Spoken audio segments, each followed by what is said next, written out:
How much money can you earn in Germany? In this video, I'm going to tell you everything about salaries in Germany, what you can expect on average, what different industries pay, and how you can earn more money by making a couple of smart moves. And at the end of the video, I'm going to show you a concrete example with the taxes and everything. So before we talk about all the fancy numbers and industries, let's look at the average salary here in Germany. Right now, people in Germany make about 51,876 euros a year on average. And this is before taxes. So what you actually take home will be less. Now, some people think that this number is quite low, but if you actually compare it to other countries in the world by adjusting it for purchasing power parity, so if you compare the relative value of currencies and the cost of living across different countries, we can see that Germany is not in a bad position at all. The country is roughly on the same level as Canada and Australia. And Germany also has a minimum wage to make sure workers get fair pay, even for part-time or entry-level jobs. And right now the minimum wage is 12.41 euros per hour. And if someone works full-time at this rate, they could earn about 20,000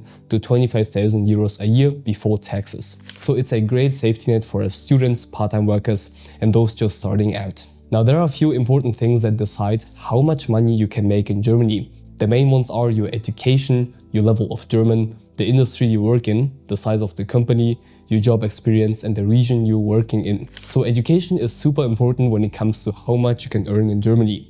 The more qualified you are, the more money you're going to make. For example, people who graduate from university, especially with higher degrees like a master's or PhD, usually earn a lot more than those with just vocational training or a high school diploma. I recently discovered that in a lot of other countries, education itself doesn't have much value, but in Germany, having a university degree or other qualifications lead to more well-paying jobs. Germany runs on a knowledge-based economy, so putting effort into your education really pays off. Plus, the university here is super affordable. Most public universities are free and don't charge any tuition fees. So no student debt after graduation, you can earn your own money straight away. That said, there are still some well-paying jobs that don't need a university degree. For example, jobs like pilots or air traffic controllers are available through vocational training. Salaries in Germany can also really vary depending on the industry you work in.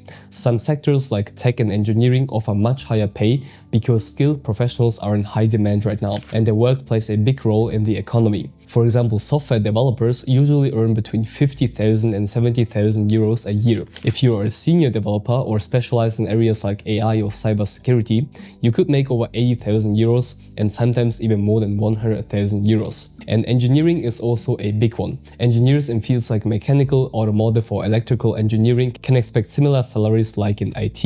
And if you are in a manager position or work for big names like BMW, Siemens or Bosch, you could earn a lot more with other benefits and bonuses.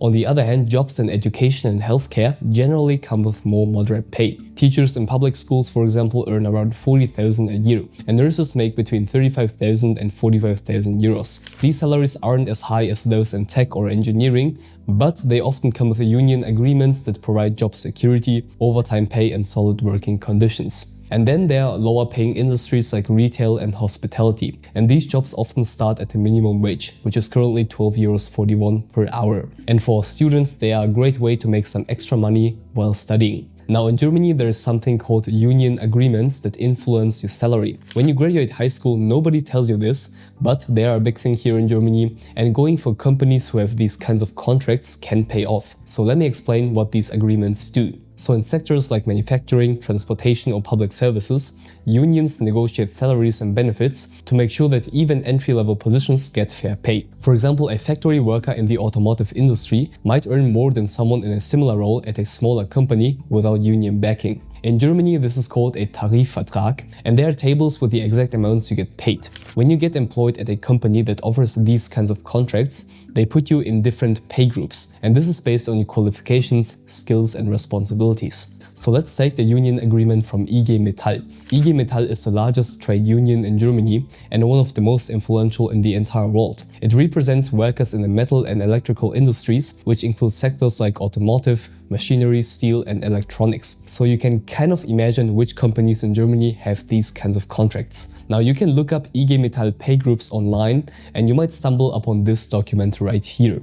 So for example, if you live in Baden-Württemberg, graduate university, and join the company as EG10 pay group, which is very realistic after graduating from university, you get a minimum salary of 4,278 euros per month. And this is usually just the base salary. When you go into higher positions, you could also get a non-pay scale contract, a contract that is outside of these tables, and you can earn much more than the amounts you can see here. If you want stable, predictable wages and good benefits, going for companies with union agreements is a smart thing to do. And if you're early in your career, here's a tip from my side. Salaries tend to grow faster when you're just starting out. You get a big salary boost in your 20s, so a smart move is to switch jobs every couple of years, maybe every 2 years or so. Staying in one company for a long time can often be a disadvantage early in your career. Our parents might have stayed in one company for their entire lives, but times are different now. When you switch jobs and stack up work experience, you can renegotiate your salary at a new company and move up the ladder more quickly. Now, this is a question I get asked all the time.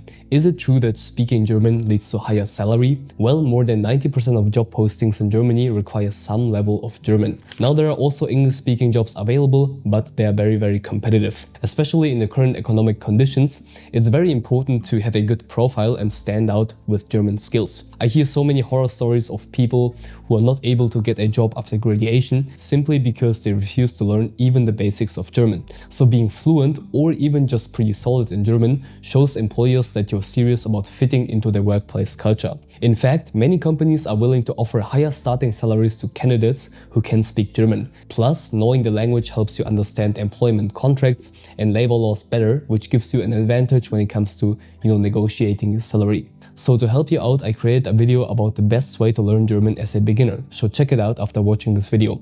I put the link to it in the video description. Now, the location also plays a big role in how much you can earn in Germany. Cities like Munich, Frankfurt and Stuttgart, they are known for their strong economies and high salaries. If you're working in these cities, you might earn 10 to 20% more compared to other smaller cities in Germany. But there's a catch. Living in these cities is really expensive, especially when it comes to housing. So you might earn more, but a big chunk of this extra income could go towards higher rent. On the other hand, salaries in eastern states like Saxony or Thuringia are generally lower, but the cost of living there is also much more affordable, so you get more for your money. So when you decide where you want to live, you need to find the right balance between what you earn and how much you need to spend to maintain a good quality of life. Okay, so the big question now is, how much of your salary do you actually get to keep at the end of the month in Germany? In this country, we have a progressive tax system, but taxes aren't the only thing that gets deducted. There are also contributions to social security systems. At the end of the day, these deductions typically add up to about 30 to 40% of your gross salary. Other countries in the world might have lower taxes and lower deductions, but you oftentimes have to pay out of pocket for many services. It all depends on which system you prefer. So now let's look at an actual example. So let's say you're a fresh computer science graduate entering the IT sector in Munich. I picked Munich here because it's the city I'm the most familiar with. In Munich, you might get 60,000 euros as an entry salary, including the bonus and everything. I would say this is pretty realistic if you apply to big, well-known companies here and have good university education. To find out your net income, there's a nice calculator for that. So here we put in the annual salary. Let's say we are in 2025. We leave the next one empty and also the one after that. There is a tax-free allowance in Germany that increases every year and the calculator automatically considers that. Next is the tax class. If you're a fresh graduate and single, you usually belong to the tax class 1. And no, we are not in the church. If you are a member of the church in Germany, you gotta pay a church tax. And this is the state we are living in. Munich is in Bavaria, so Bayern. Age, let's say we are 22 years old, and no, we don't have children. The next field is all about insurance.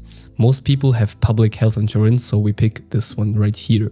The percentage here is the additional health insurance contribution, and this depends on your insurance company, but 1.7% is fine here.